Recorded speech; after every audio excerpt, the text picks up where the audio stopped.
Okay, so let's see. Now we're going to go into something that I want to talk about with you because I want to see if the feeling is more or less the same. I was wondering what happened to the new age boom that happened in the 80s and 90s, because at the turn of the century, it started. It seemed it started like a downfall. I don't know what your feeling was about it, but like things started drifting. You sold Windham Hill in '92, Right. but it's like something happened with the new age. I mean, the 70s, 80s, 90s. I mean, it was so big and so amazing, but suddenly it started drifting and fading away.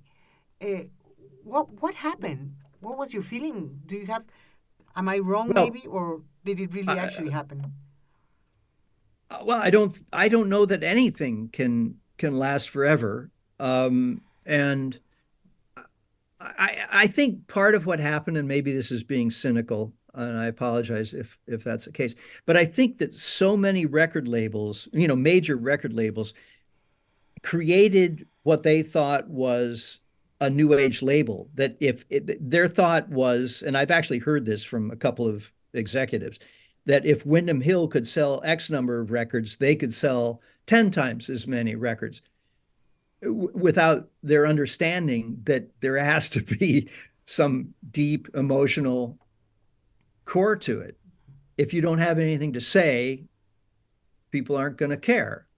And so they flooded the market with what I refer to as undifferentiated product. It was just there, put a picture of nature on the cover and get some guy to play the piano, and that's all you have to do.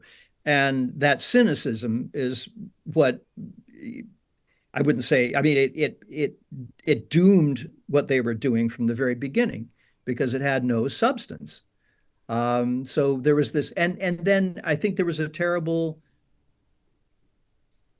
kick kickback from that. I mean, I think that the name New Age became sullied.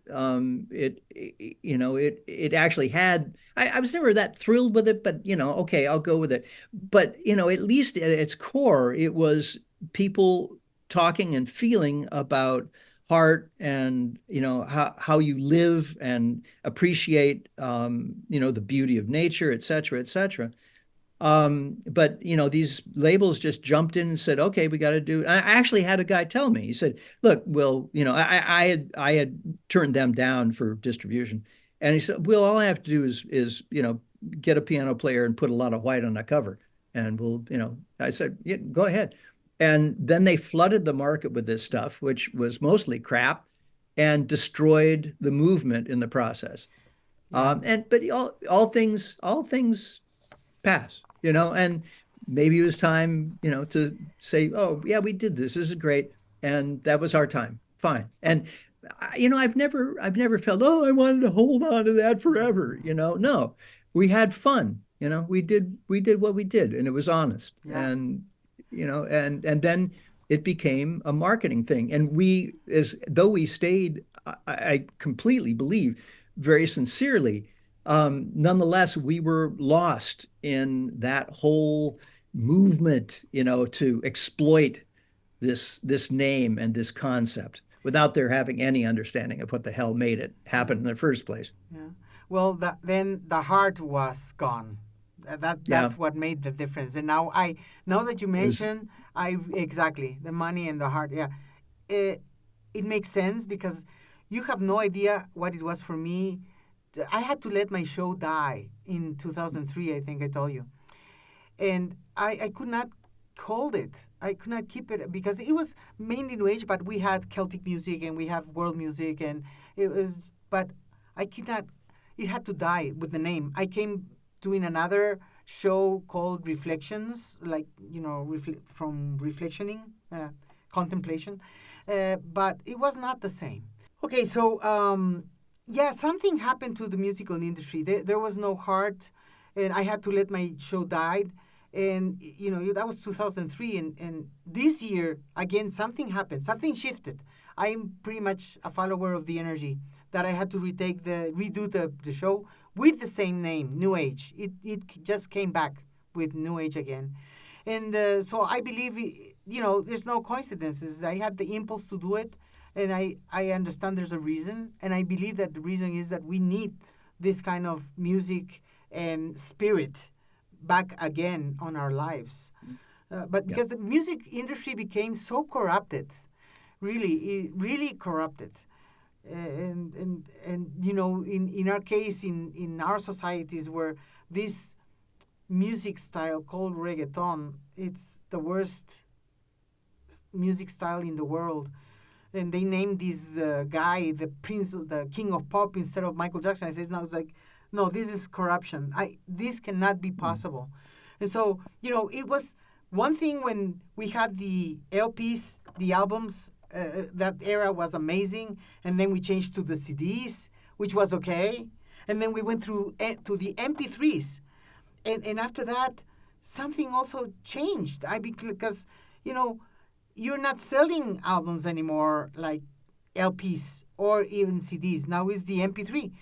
How was that change? How was that shift for you in terms of as a musician? In what way impacted your artistry? Well, those changes have, been taking place for quite some time, although I do agree with you that it accelerated tremendously and then, completely changed the entire landscape. Um, I'm sad that there aren't more outlets for really talented people these days. Thank God, I'm still finding people to work with or to produce, and they're as talented as any of the people at Windham Hill, and yet there's really no outlet at this point. You're not going to sell CDs or LPs anymore. I mean, maybe a few here and there. It's all about singles, and hopefully it adds up to enough money to pay the rent. But it's a tough time for musicians, I think.